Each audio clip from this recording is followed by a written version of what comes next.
Okay, the recording is on. Right. And Elise, you're taking notes, right? Yes. Okay.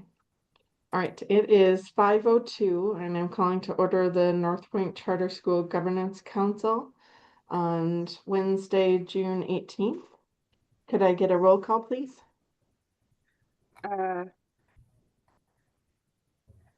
Eileen Johnson, Why is Here. this not Anthony Padilla, showing me? Lisa Berenberg, I think she's having audio troubles. I see her on. Can I count her as on? Yeah, she doesn't know we can hear her. I can hear her going, I wonder why. Oh, I couldn't hear you guys. You could hear me talking to myself. We can hear you. Yep.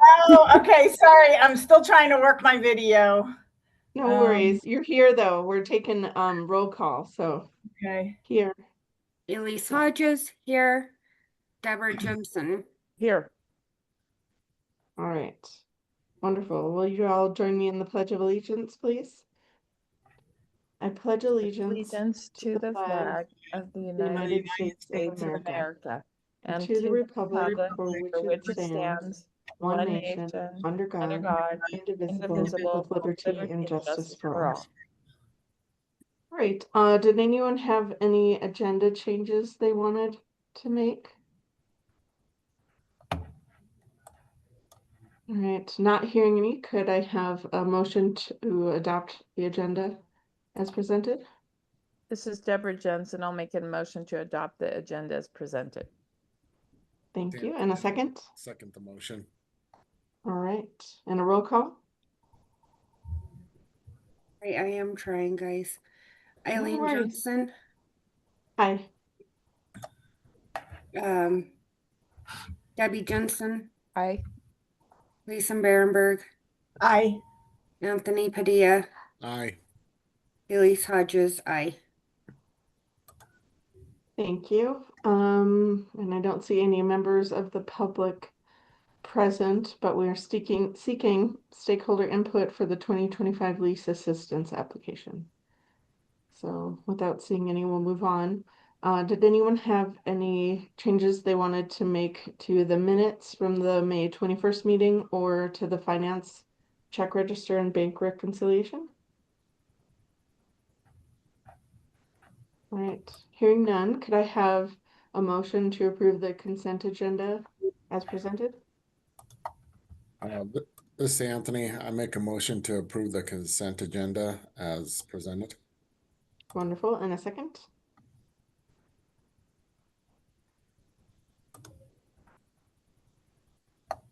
This is Elise Hodges, and I'm second the motion to.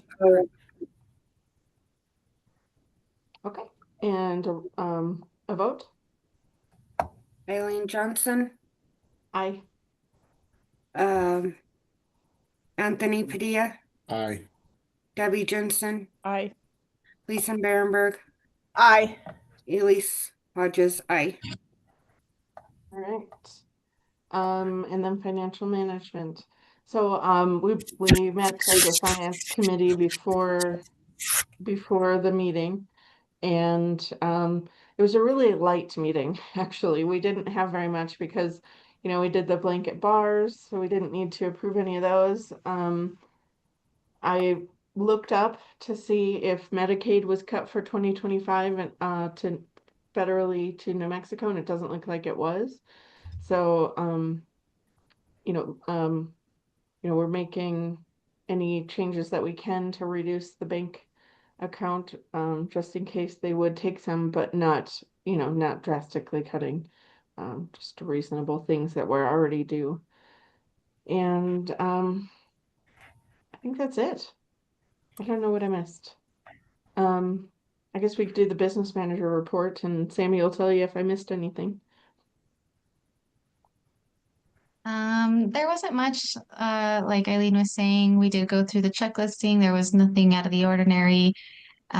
We did have one reissued check on the bank reconciliation and on the check register that Lisa is going to be handing out so that they can actually cash that check.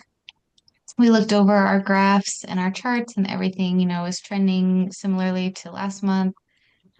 We're looking good in those areas. Let's see. We are receiving our revenue. We almost, of course, have all of our operational revenue for the year. We'll get our final deposit this month in June. Our liquidity is staying, very consistent as it has been. So no major changes there. And then, of course, we had our one deposit in our savings account for our dividends payment. But other than that, the savings account is similar to what it was last month. We don't have any more stale dated checks because we reissued one of them. And then we just have one check from April, but that's still not considered stale dated. So we're good there. And I think that's everything. Like we said, it was a pretty straightforward packet this month. So no concerns there. Thank you, Sammy. If Of no one course. has questions, I think you can head out. Enjoy your evening. Sounds good. Thank you, everyone. Let me know if you do have any questions. You can always shoot me an email. Sounds good. Thank you. Thanks, Sammy, and thanks for filling in for Marie tonight. Absolutely. No problem. Have a good week. Bye-bye. Bye. All right. Vendor contracts over 20K. Okay. Lisa. There are updates to what I sent out in your packet because I got some new quotes from Power School. Can you This make it a month- little bit bigger? Just a Oh, little sure. bit. Okay, That's better. thanks. Okay, right now we're looking at the Lucero bus contract, which remember that is just a pass-through amount. So there is an increase over last year, but that's the amount of our transportation award, and we just pay that out monthly directly to the bus contractor. So it doesn't cost us anything. And on the Power School quotes, we have 3 different quotes that have come in for Power School, and our total for the year has actually dropped because I had them adjust the student counts. Last year, technically this year, had been paying for more licenses than we needed, and I was able to get them to adjust the licenses down, and that's why our total cost has gone down. And they, of course, confirm that should we need to add licenses throughout the year, we can do so. We'll just pay the increased cost when we add licenses to it. So Awesome. that looks good. On the Lucero bus contract, I would ask if you could prove it pending any needed adjustments to the appendix only. It won't change the award amount, but we're looking at adding. The contract includes the mileage and fuel costs, and that will change dependent on where we finalize that new bus stop. So if you're comfortable approving it with changes to that appendix, that would be appreciated, so I don't have to bring it back. So Lisa's audio cut out for a second there, but I think you guys all caught that we're adding a new bus stop, and it won't increase the cost. Okay, very good. Yeah, I think it would be good to approve it with any changes on to Appendix A. Okay. All right. Does anyone have any questions on those? So Lisa, I know Vera? that Oh, go ahead. we a survey was sent about school buses and like pickup places. Were there more parents who needed the school pickup places? The most common response that I had was for the west side near 98th and Tower. And so I could that's see where that. we're looking at adding the bus stop. We've looked at a couple of places, the bus contractor and I have looked at a couple of places, and it changes by like 2 miles, depending on where we place the stop. So that's why we just need a little flexibility for that. But we're gonna try adding it out there this year and see if we can pick up some more ridership, and it may be a recruitment tool as well. Okay. That's cool. I like that. Thank you. You're welcome. Awesome. Oh, good. And Lisa Berenberg got her camera working. Oh. Okay. All right.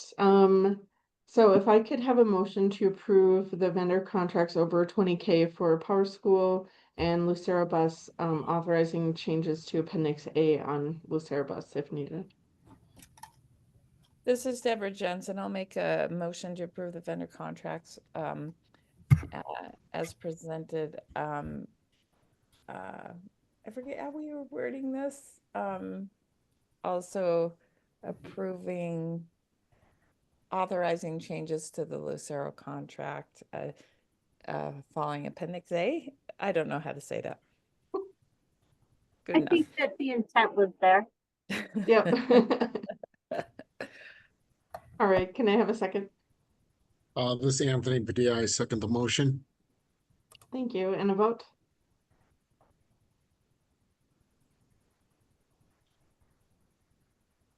I can't hear you for some Eileen reason. Johnson, There, yeah. Aye. Anthony Padilla, Aye. Debbie Jensen, Aye. Lisa Berenberg, Aye. Elise Hodges. Aye. All right, wonderful. Okay, and academic performance, executive director report. Yes, I'll be presenting Miss Dixon's data tonight because she is in Florida and having a great time there. But she sent me the packet. This is Okay. the end of year information. So we finished the second semester with 93% of courses earning credit, which we were quite pleased with because the last couple of years, we keep expecting it to at least level off, if not drop just a little bit, and Mhm. still increased over 2024 by 1%. Excellent. So that's very strong. In person had 92% of their classes completed for credit, and remote had 96%. Which again, we only have a handful of students in that remote program, but it shows that they're a really good fit for it. Overall, 93% for all students had their courses completed for credit, 88% of gen ed students, 96% of our students with disabilities, which also again shows that we're doing an excellent job of supporting those students and helping them make progress towards graduation. We had 94% for students with a 504. Our new students finished with 85%, which again is not unexpected. It takes some time for them to adjust to the program, and we added a number of new students in the second semester, so it was their first semester with us. We had 87% for Native American, 79% for African American, which is a significant dip, but remember, we're talking about just 4 students. So even one makes a big impact. 98% of students with a gifted IEP, 94% for economically disadvantaged, and 64% for ELL, which again, that's of concern. That's a significant drop. But again, we're talking about 4 students. So again, just one student makes a really big impact. Miss So Laura, if 4 students and 5 classes, say they had 20 classes combined, they passed 64 of the 20 classes, right? 64%. Is that how that is Yes, right? that would be how that works. Making sure. Okay. Elise? Did you have a question, Elise? yeah, so on the new students, when you're saying they're behind, are they coming to the school being behind already? Because that would make this chart look completely different if we actually looked at that. That's not how this is figured. This is just on the Edgenuity classes that they've started with us. How did Okay, they finish? And since okay, the data was pulled the last day of, it's actually the day after the last day of the semester. So that means 15% of those classes were not finished for credit. okay. Right. Oh, here's her subpopulation data, which is largely what we just went over there. Those are all the same numbers there. Any questions about Ms. Dixon's data? So I'm looking at the so the African American students in 2 months went down that much. They did. That means when this data was pulled on 3/28, that they were on track with their courses. And then by the end of the semester, some of those classes weren't completed. Okay. Well, Are they So finishing close. them this summer? I'd have to check on those individual students. I don't know off the top of my head. We did require summer school for any student that needed credit recovery. Now that being said, us requiring it and them actually showing up for it can be different things. But we've got about 55 students that are enrolled in the summer program. And Oh, I mean, it's not finalized until next week, but I understand most of them are making progress. Lisa, how's that number of 55 students compared to last year? I have that for you, but it's in a later presentation. Can we hold that Okay, thought? I will wait. Okay. If there are no questions about the course progress, I'll move on to mission specific goals.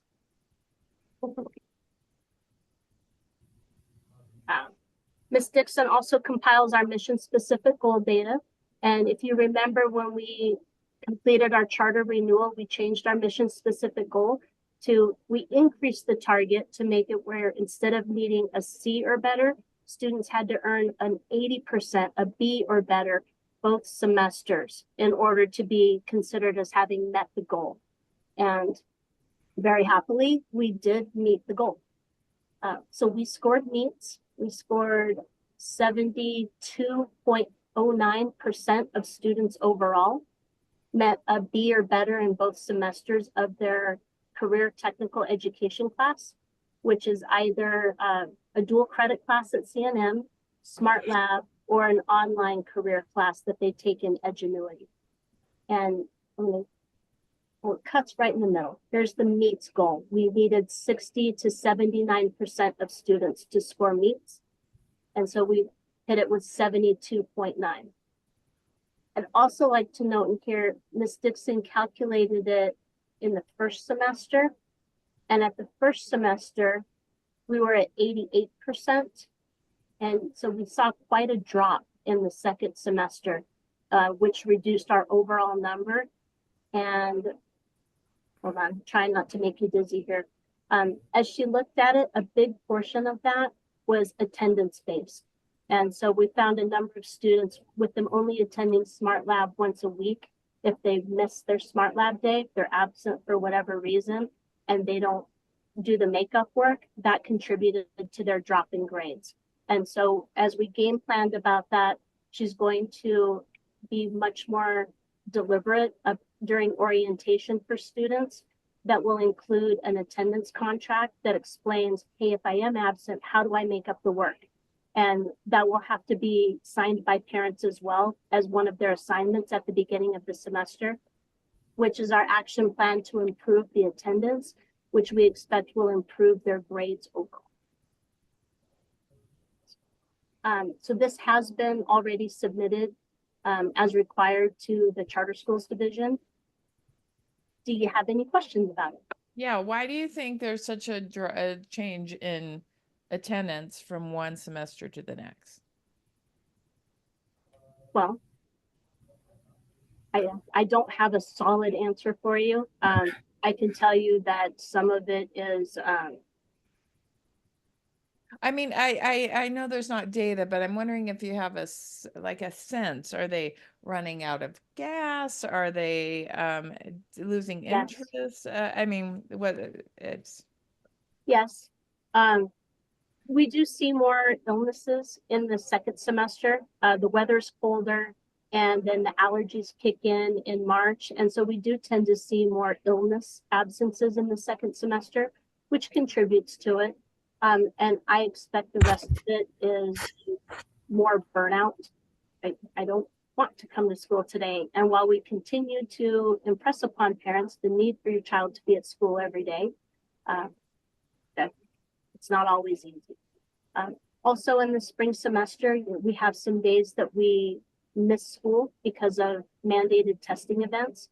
And I don't know, Ms. Jensen. I'm Maybe wondering, parents get tired too of fighting with their kid to get them to go to school. so who saw the biggest change drop? Which of these groups? The freshmen. The freshmen by far saw the biggest drop. As you see here in the second semester, 59% of them met the goal for that B or better in both semesters. And in the first semester, we had 80% of them that met the goal. And so freshman was the biggest drop. And again, that's why we're going to work on the orientation for Smart Lab and making sure that both the students and the parents understand the need for regular attendance.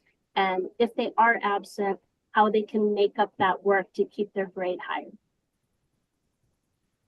Yeah, that's a huge drop for those freshmen. It sure is. So overall, we still met the goal and well within the meets range, which we're pleased to have met the goal. Although that does represent a decline, we've been in exceeds for the last couple of years, which is partially why the PEC wanted us to make our goal a little bit more robust.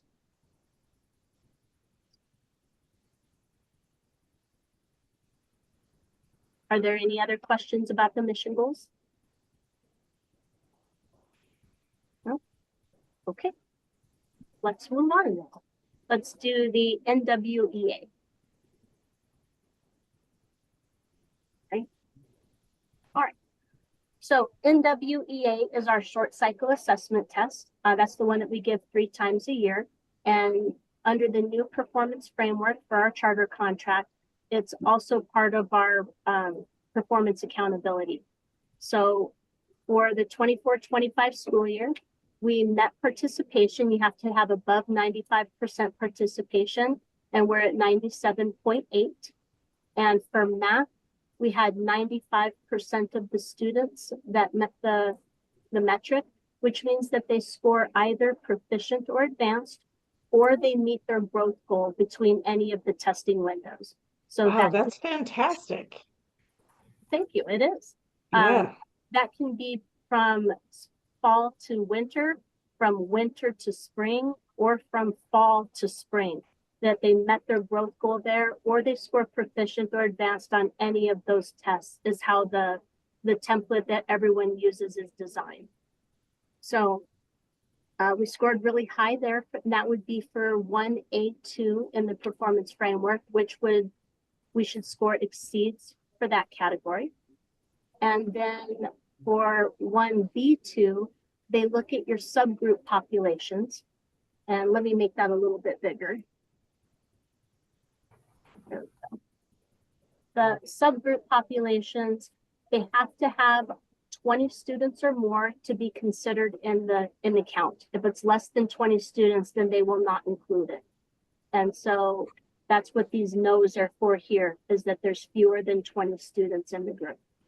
But you can see overall that for females, and this is math, 71% met their growth goal. Males, 92% did. Caucasian students were at 82%.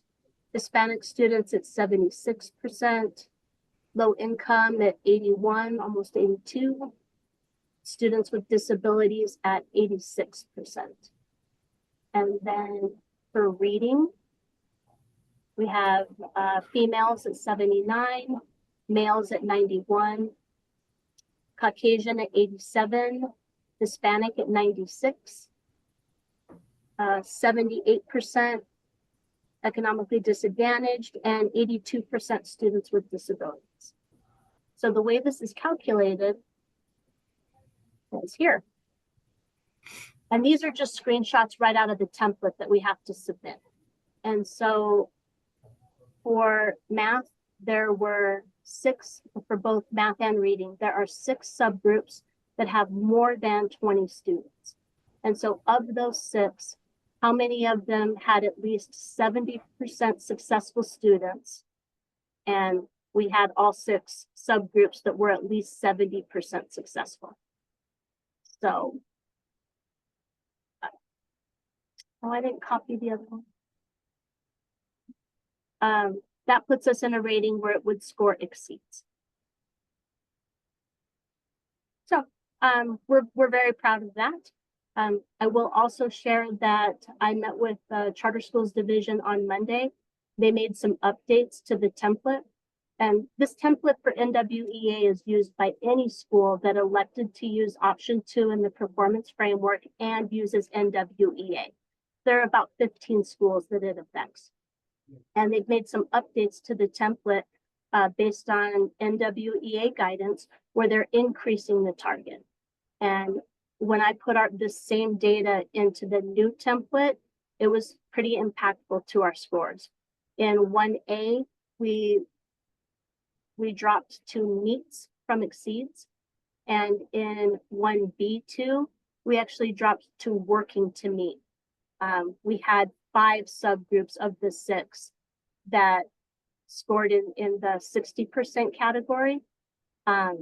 So we would fall into this last category because all of our subgroups didn't meet it.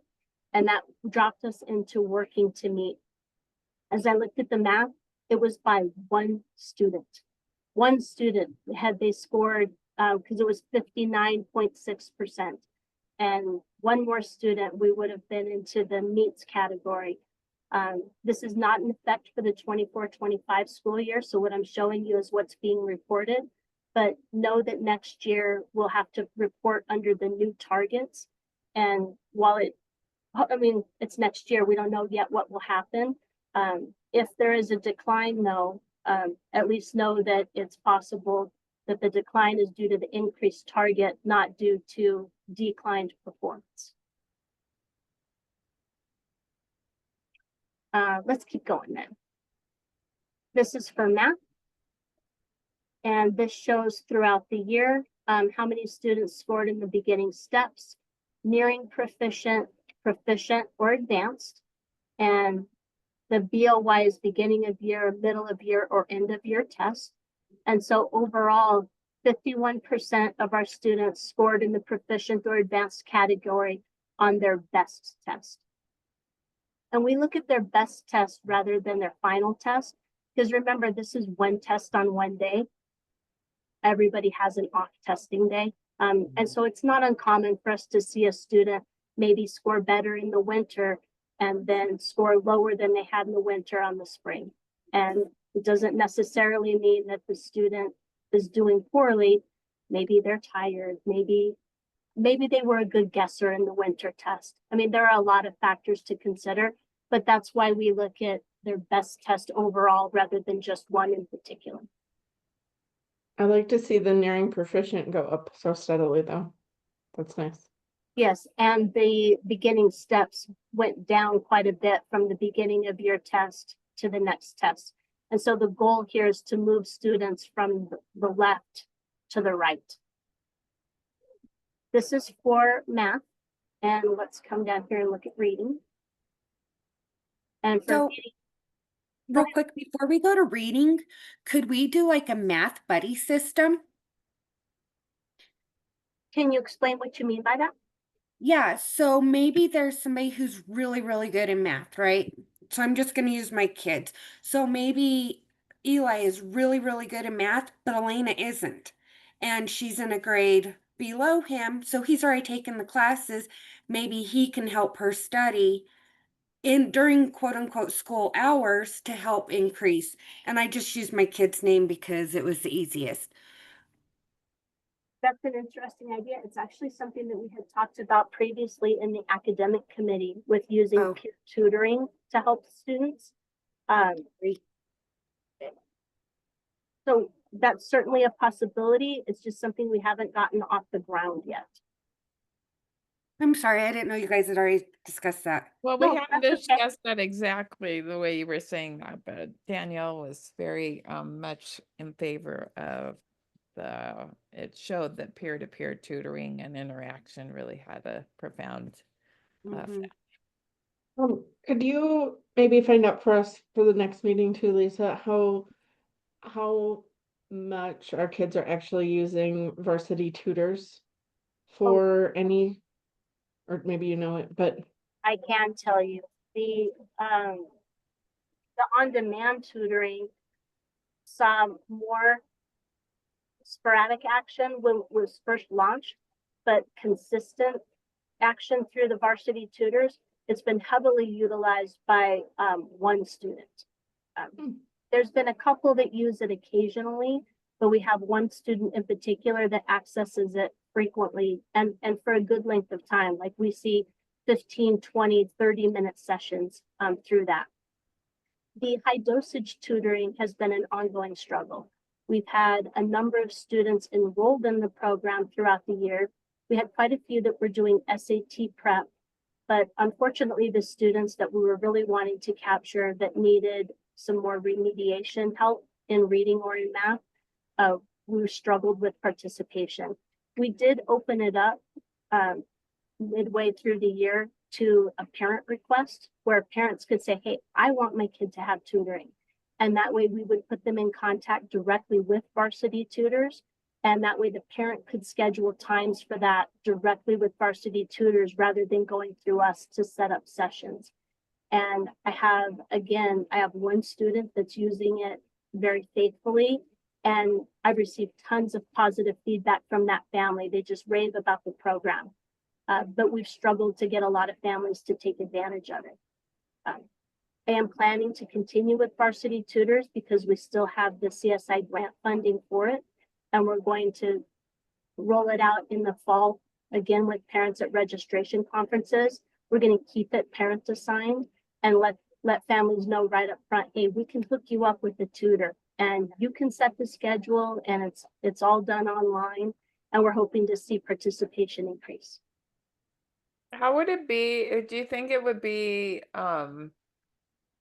that's like an extra step for people, which anytime there's a step added, it decreases participation. How would it be? I don't know if it's possible because I know people attend different sessions, but to have students who are interested in tutoring be available maybe at the end, at the end of school or at the end of the sessions to help capture students who maybe during a particular session are recognizing they're not understanding, and then there's somebody right there available. Does that make sense? I'm going to try restating that and make sure I understand. So you mean have a session available, like as we close out, say, the end of the day school session where there was a tutoring session available right then? Or students who are interested in tutoring and getting experience doing that and credit for doing that, maybe they could be available. It probably would work best in between the morning and the afternoon session, because like over the lunch hour or something, so that people could stay longer if they needed to or not. But then it'd be less of an effort to step from the main lab into a room with a person where you could sit down and say, hey, I'm having this trouble. Does that make sense? Yes, thank you. I misunderstood. I thought you were talking about the varsity tutors. You're talking more about the peer tutors. Peer tutoring. Okay. Yeah, I think that could be an effective program and way to use it. We have a couple of steps we have to go through before then. We need to identify the outlines for what does peer tutoring look like and provide just a little bit of training to the students that would be willing to provide tutoring and give them some parameters of what that looks like. And for some of them, it's the direct teaching on tutoring is not giving them the answer, right? It's how you guide them to the answer. And that's the piece that we haven't been able to implement yet. But it doesn't mean we can't. Just that we haven't. I mean, maybe that won't work, but in my mind, I think I've noticed that in anything, not just school, but anything where you have a added step, whether that's in your own life, setting something up and you have to take something out, like I don't know, like a computer or a sewing machine or something, when you have an extra step, it's not there, it reduces your likelihood of completing the task. So it seems like if students are struggling with understanding, that they're already feeling maybe behind in that sphere, and that having them have to contact peer, this varsity tutor, set up online sessions, it's several steps that aren't each that would be straightforward, but it seems onerous at the same time when you're trying to get a kid who's struggling a little bit. Oh, I'm sorry, I don't know understand. why If I'm they not just being walk very in- articulate tonight or clear in what I'm saying, but it seems like if they could just walk straight out in a physical manner and not have to push buttons or do anything, arrange anything, say, hey, I've got this question, I'm not understanding this. Or even have them available. I mean, anyways, there you go. That's just a thought. Okay. No, I made notes. That's a good idea. Let me see what we can do.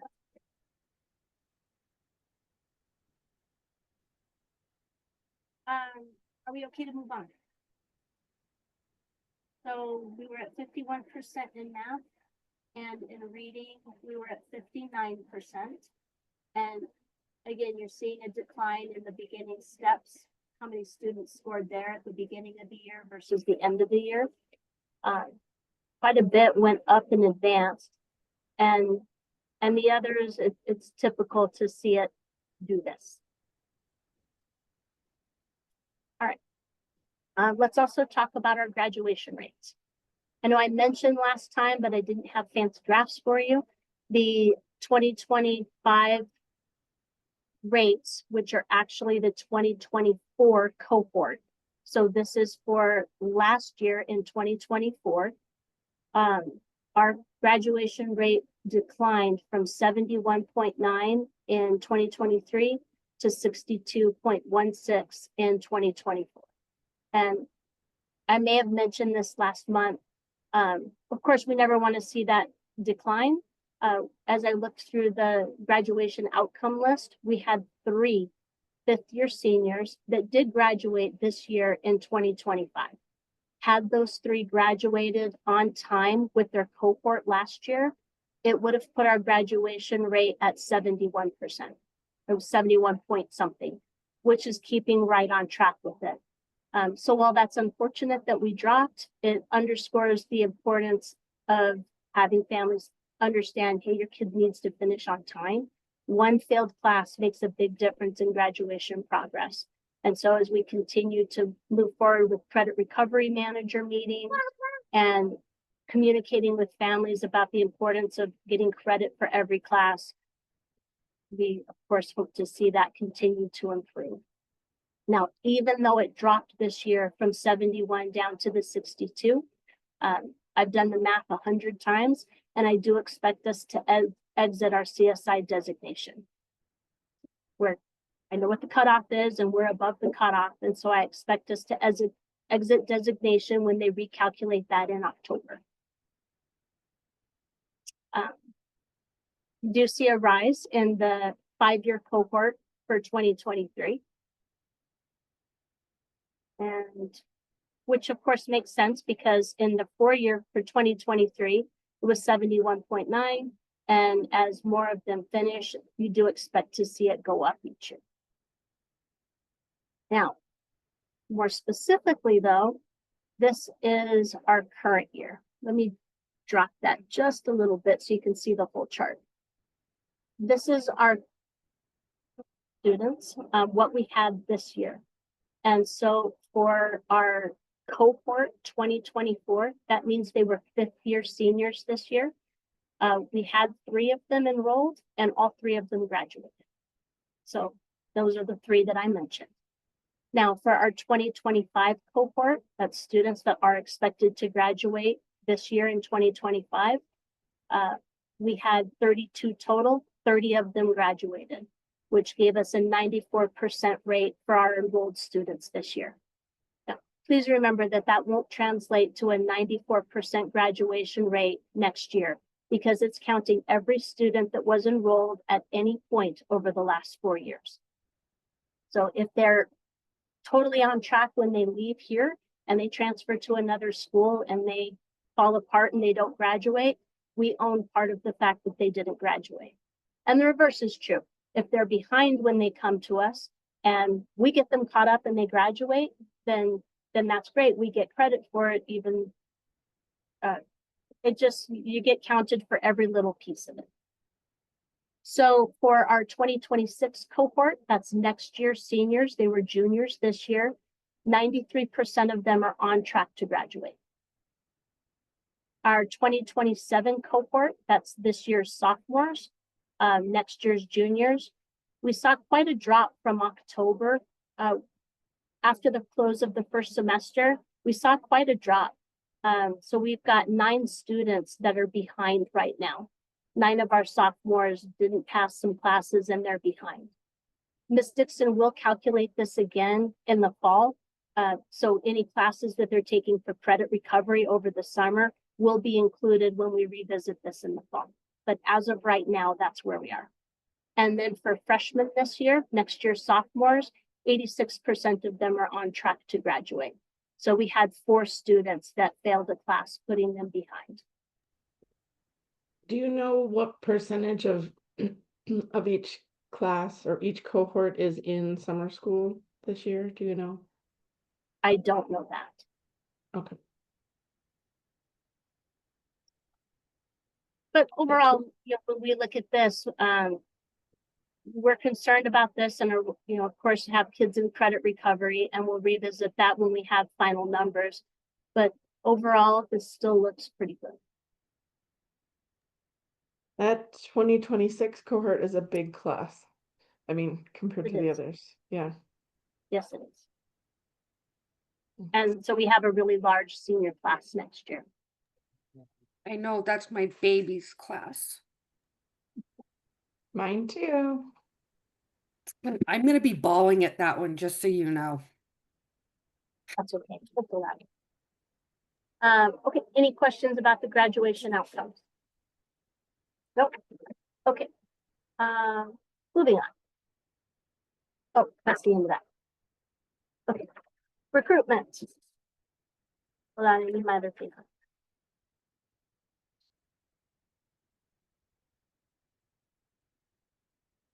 I met with Nikki Walworth last week, and they're continuing to track and adjust results in our advertising. So we have the Google ads running, and we also have the Meta Facebook ads running. We're continuing to monitor that. They've tried different approaches. I think there are 5 ads now that are alternating on Meta so that they can gauge the results. They've also enabled a hidden web page on the website so that if you click on the ad within Meta, it goes directly to this new landing page that's more specifically tailored for somebody that might be looking for it. And we're seeing results from it. There we go. Here's where I wrote it down. We're still tracking the tours that we have coming in. Now we have a lot more people that schedule a tour than we do that actually show up for their tour. So we've completed 19 tours in the last 2 months. And of those 19 tours that were completed, 16 of them completed a new student application, and 13 of those accepted a seat. And that's as of Friday. I didn't update that since Friday. And I don't know if we've gotten acceptances or not. So that's a really strong conversion rate. Yeah, 13 of 19 for sure. Yeah. And so of course, the goal with the ads are to get people to come in for a tour. Because if we can get them in the building, then we're doing a pretty good job of having them convert and accept a seat and enroll with us. Yeah. And also they're choosing a school that is right for their kid. Which Exactly. is very important. Yeah. Lisa, how does sorry, I always need to compare it to last year. How many would you say you were doing at this point last year? We're definitely, I don't have a number of how many we did last It year. feels like a because lot we weren't more. tracking it this way at that time, so I can't go find it because we didn't track it. Right. But it's definitely increasing. As we get new student applications, Ms. Smith, our registrar, contacts the families and arranges a tour before she sends them a seat offer so that they understand what they're signing up for. Good idea. But a lot of these tours are coming in through the web inquiry without a new student application. They're just being directed through ads and or Google searches. Part of our tracking is asking, how did you hear about us? and more commonly, the answer is a Google search. Right. And so they're finding us easier. They're asking for tours. And when they're coming in for a tour, then we're doing a good job of converting. Very good. So with recruitment, I know that we had talked about doing subcommittees, and I really think that it could be really simple if we go into like dance studios who do competitive dance, or to I think there's like some little league hockey teams that do traveling for stuff like that. I think if we hit those types as well, whether we ask the coaches or the owners if we could go in and like talk to the parents or something, that might also help increase it.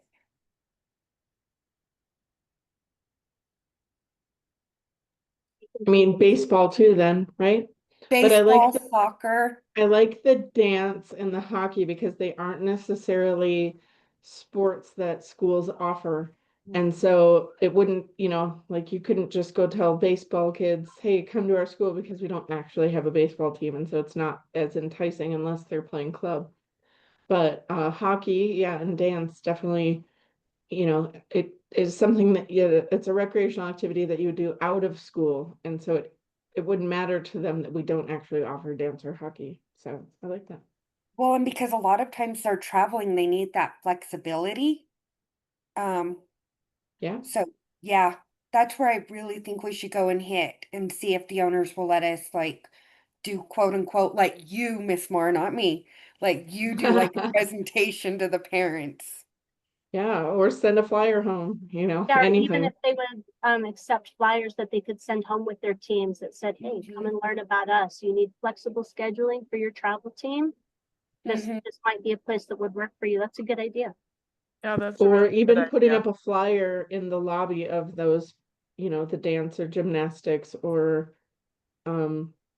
hockey, what are they, stadiums? Not stadiums. It's just we only have Rinks. one Yeah. ice rink here. We have two, don't we? Isn't there still one on the Is west there side? one on? I know there's one in Outpost. Paseo area, but is there one on the west side? Yeah. There Are we used to talking be, but Outpost? Yeah, The first I is don't up know. near Paseo. That one still goes. I think there's one in Rio Ranchos. Yeah, I Oh, think there's there is. two. Okay. I made some notes. I'll see what I can find about that.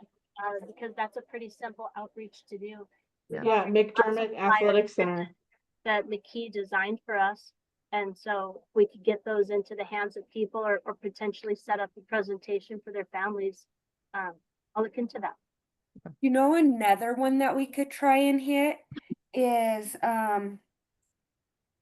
they have like ages from like 3 to 14. Oh my gosh, I just forgot their name. But they do year-round sports, like they have these little teams. Is it I-9? I-9.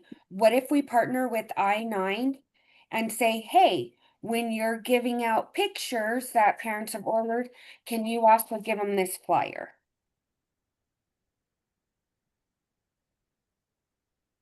I don't know, that's another way to, and I know that that might reach out better for Renaissance than for us at this time.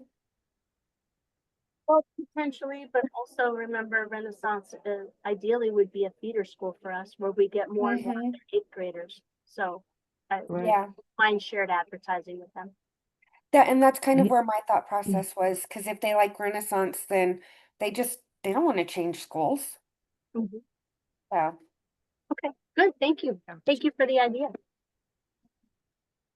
Okay. Anything else do you have any other questions about recruitment? No?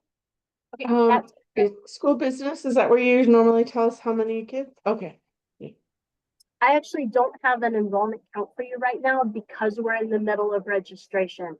And so, parents that might be on here, if you haven't already, please complete your kids' registration.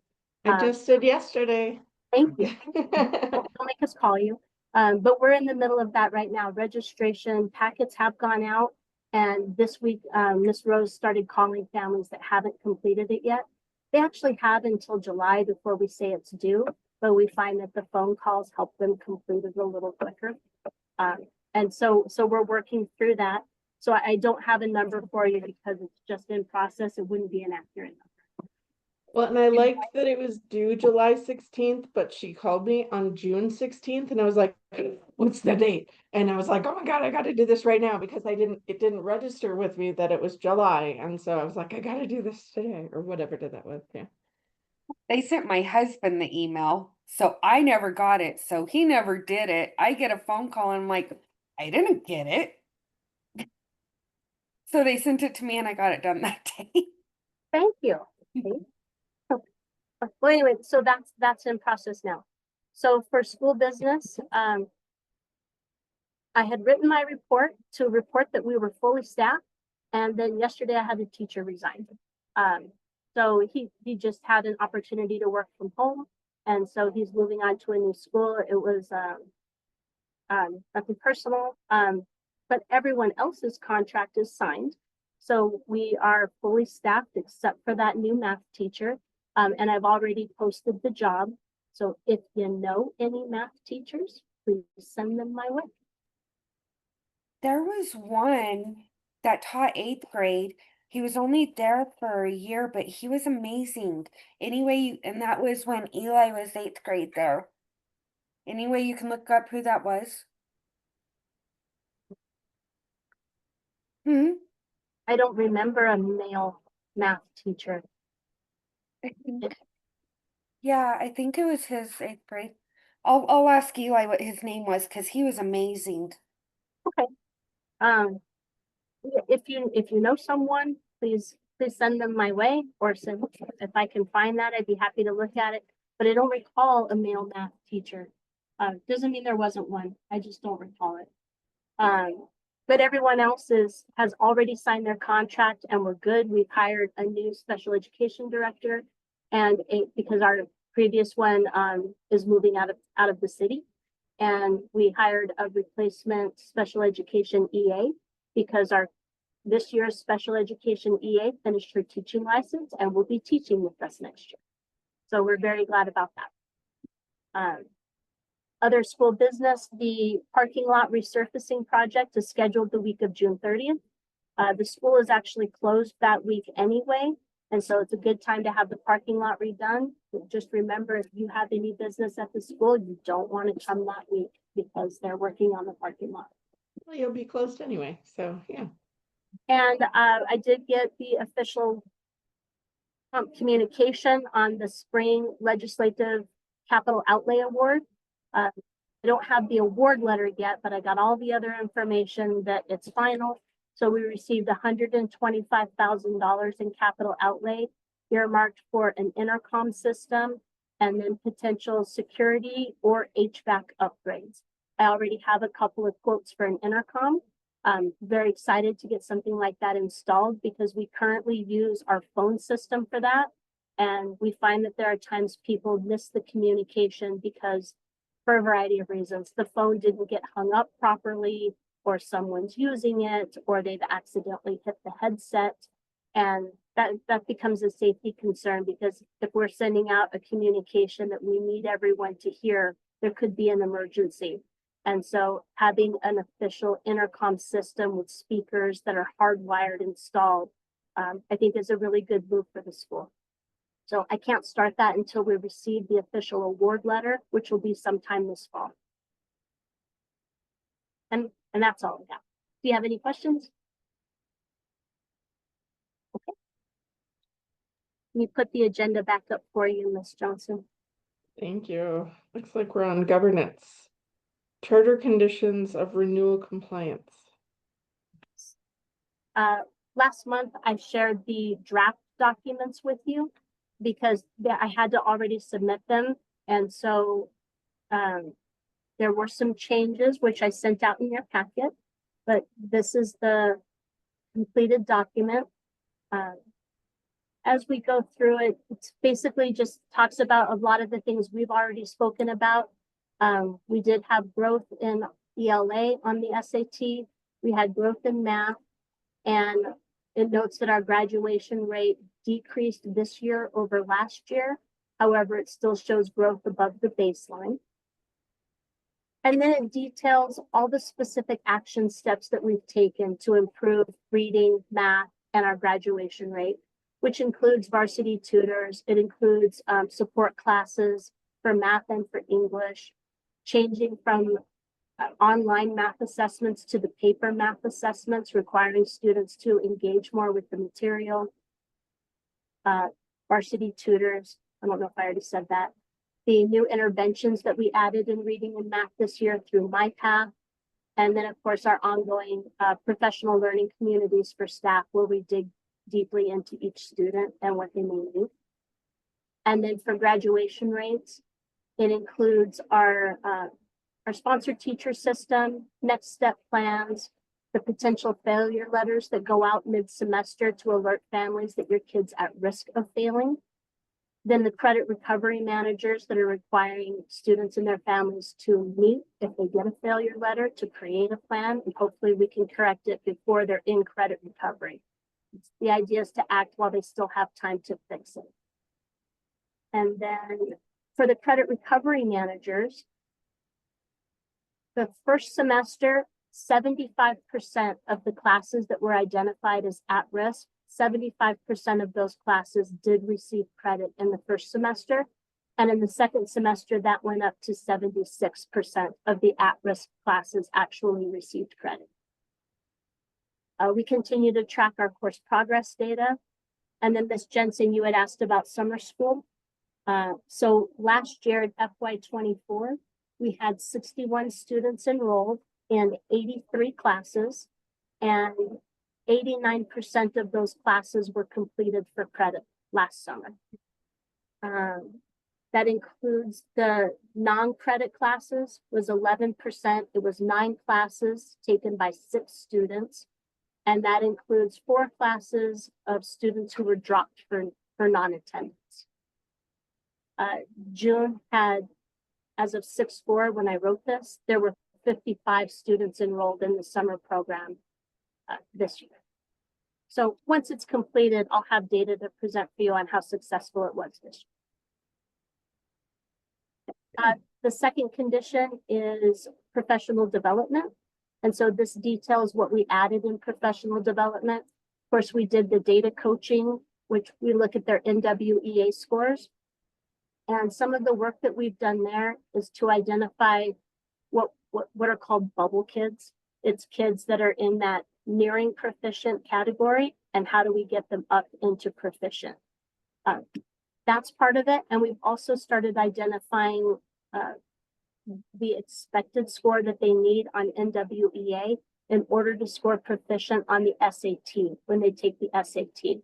We've implemented meetings with students to review their scores and to do goal setting to help them know, hey, set a goal for their next NWEA test. And as we've identified those correlated scores, like if you score here on NWEA, you're expected to be proficient on the SAT.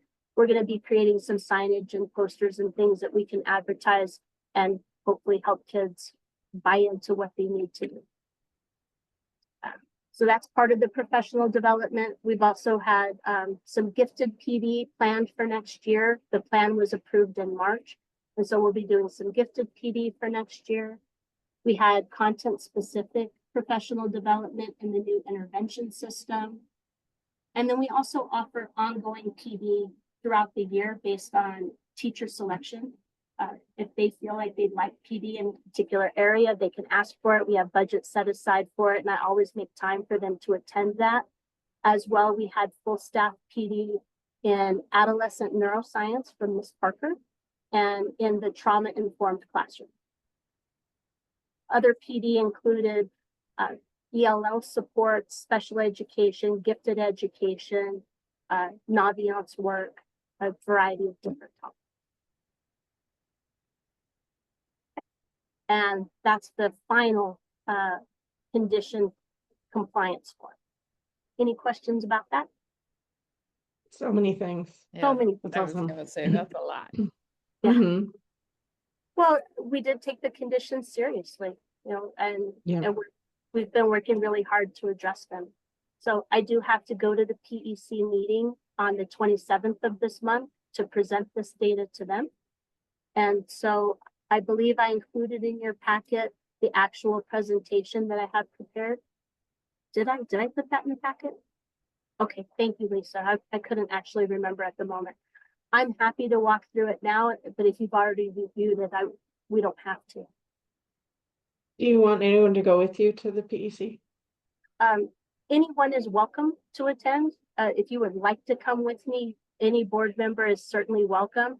I'm comfortable presenting it on my own, because I do recognize most of you have, you have to take leave from work and come to Santa Fe.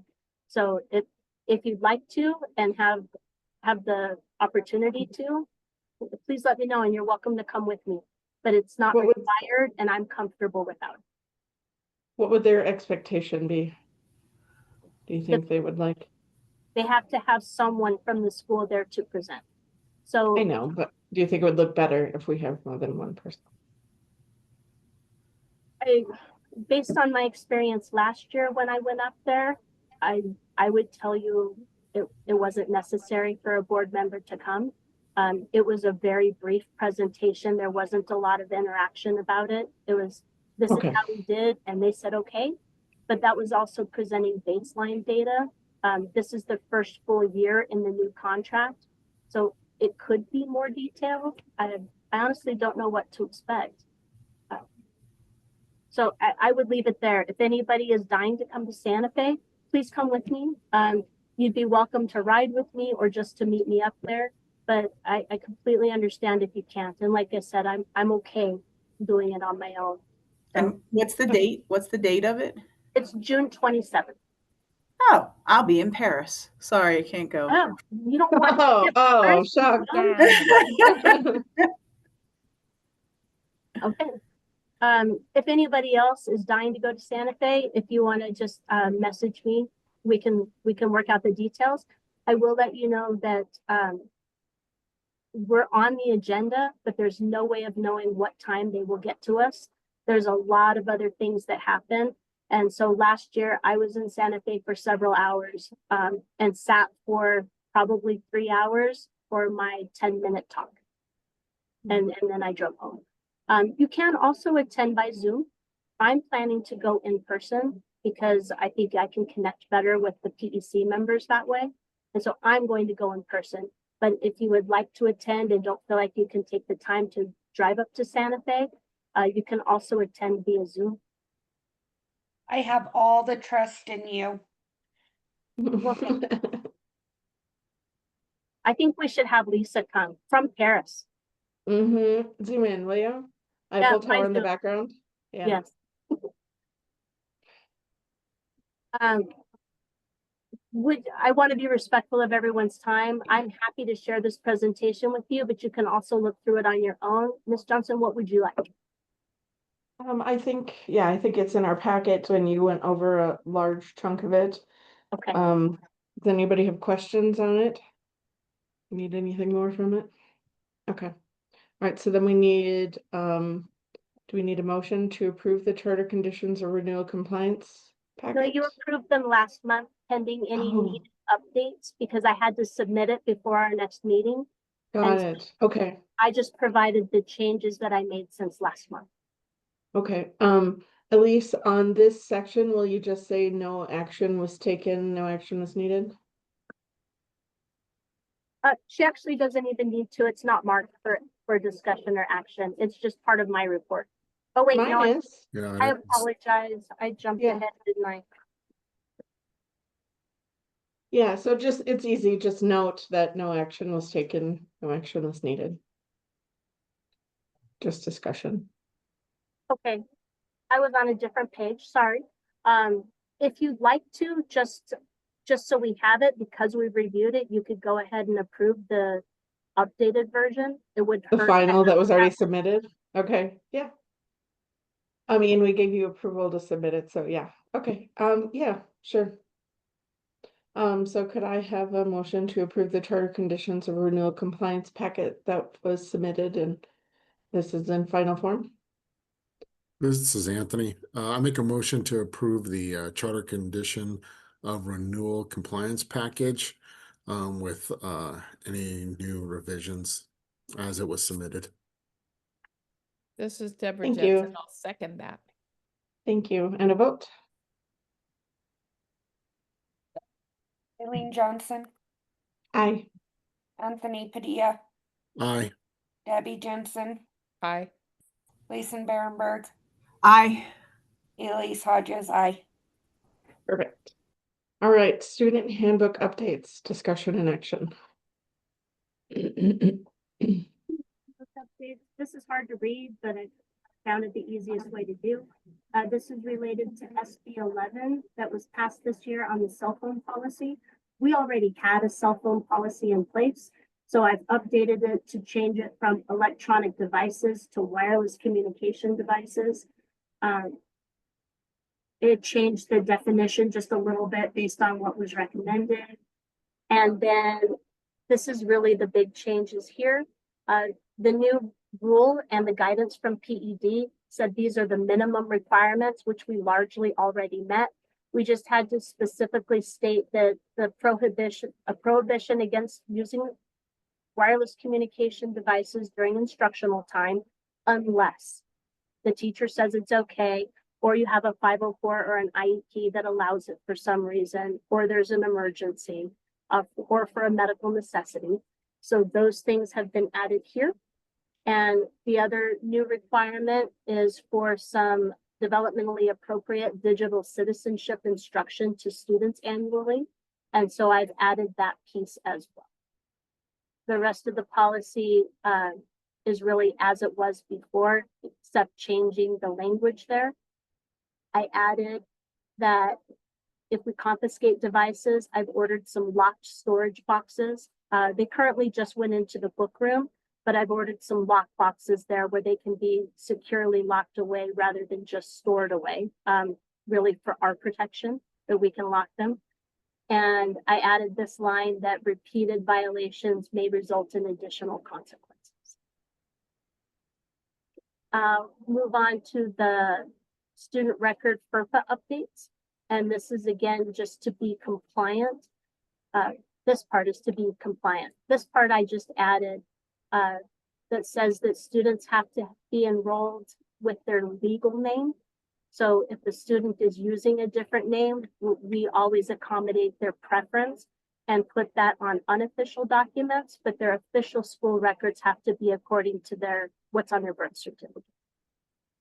And then I added all of this down here in yellow for compliance with FERPA, the Federal Education Rights to Privacy Act, which talks about our directory information, what we release to outside sources, and how families can opt out of having their information released. And we didn't previously have this written out for them, so I've just added it here to the handbook. And then the last addition is in response to the Title I monitoring that we did this year. We had a couple of findings come back, and this is one of the findings, that if we use Title I funds to hire an external service provider, how are we vetting that provider? And my response to the monitoring was, well, that's not what we use our funds for. We use our Title I funds towards the salaries and benefits of a teacher.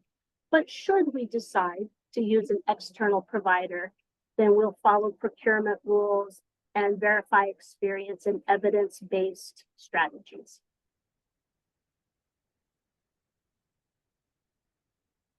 Lots of compliance things. Sorry, good. Okay. Any All right, questions? does anybody have any questions? Okay.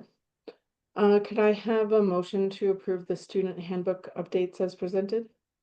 This is Deborah Jensen. I'll make a motion to approve the student handbook updates as presented. Thank you. And a second? This is Anthony Padilla. I'll second the motion.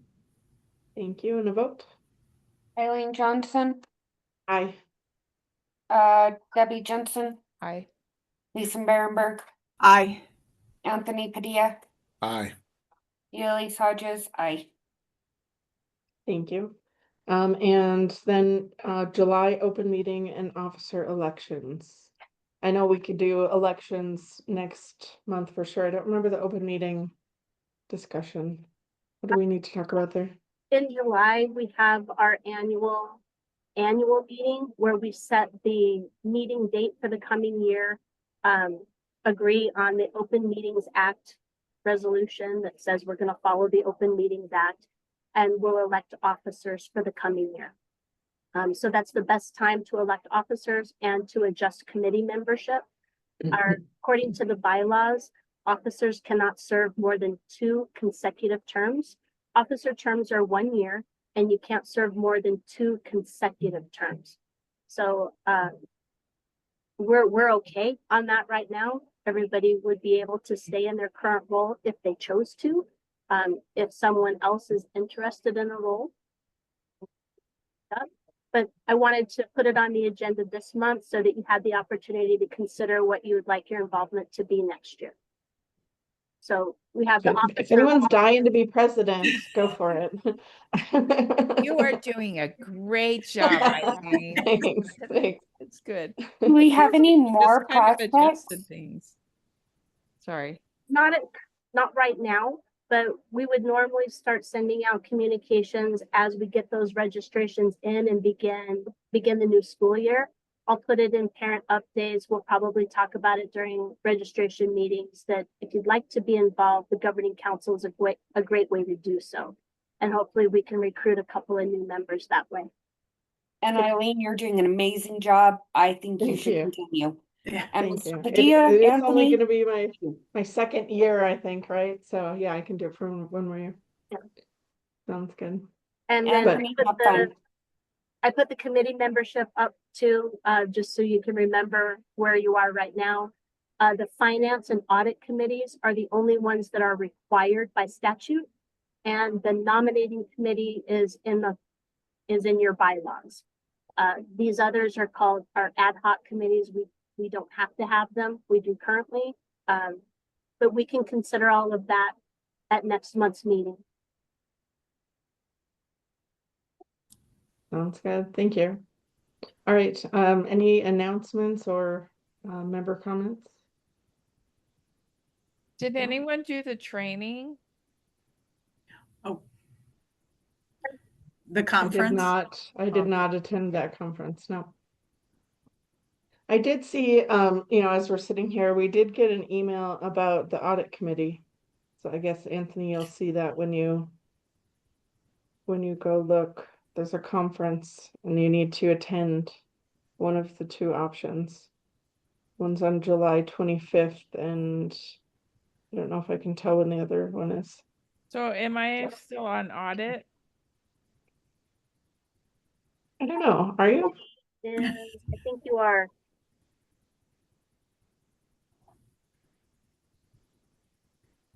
So we have to attend one of the 2? Yeah, I mean, I thought I got 2 emails, but I really only see one. So it was just to my Northpoint.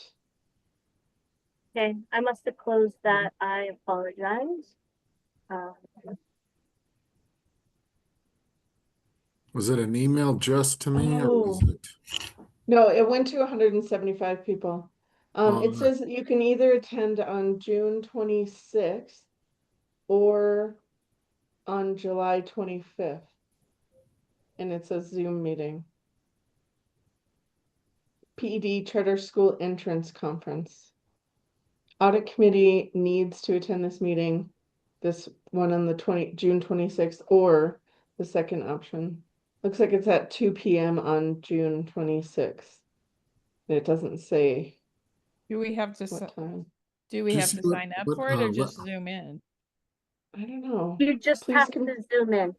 Okay. Please confirm with your respective audit committee that they received this invitation. So Anthony, just let us know if you didn't get it. I don't see it if it was going to my regular,